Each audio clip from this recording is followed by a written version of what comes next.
નમસ્કાર, આપ જોઈ રહ્યા છો સંદેશ ન્યૂઝ। આપ દરેક દર્શક મિત્રોને ગણતંત્ર પર્વની ખૂબ જ શુભકામનાઓ। વેરાવળ બંદરમાં આગ લાગવાનો બનાવ સામે આવ્યો છે। જેટી પર લંગારેલ હોડીઓમાં અચાનક આગ લાગતા બંદર પર અફરાતફરીનો માહોલ સર્જાયો। બંદર પર એકાએક આગ લાગતા 12 જેટલી હોડીઓ આગની લપેટમાં આવી ગઈ હતી। સત્વરે ઘટનાની જાણ ફાયર સ્ટેશનને કરાતા વેરાવળ ફાયર ફાઈટરનો કાફલો ઘટના સ્થળે દોડી આવ્યો। આગને કાબૂમાં લેવાના પ્રયાસો હાથ ધરાયા છે। ત્યારે બંદર પર આગ લાગવાનું કારણ હજુ સુધી અકબંધ છે। દ્રશ્યોમાં જોઈ શકો છો આગના આ દ્રશ્યો છે। વેરાવળ બંદરમાં આગ લાગી હતી। જેટીઓમાં કેવી રીતે ત્યાં આગ લાગી ગઈ તેના વિશે અત્યારે કોઈ જ માહિતી સામે નથી આવી રહી, પરંતુ જે પ્રકારે દ્રશ્યો છે એ પ્રકારે આગ પર કાબુ હાલ તો મેળવી લેવાયો છે। મોટા અંશે આગ પર કાબુ મેળવી લેવામાં આવ્યો છે।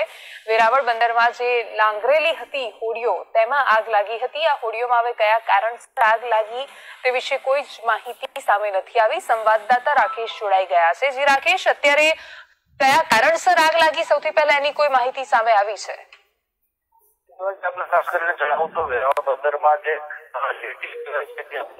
નાની હોટલ ઉતારવામાં આવી છે ત્યાં આજે સવા 4 વાગ્યા આસપાસ અચાનક આગ લાગી હતી।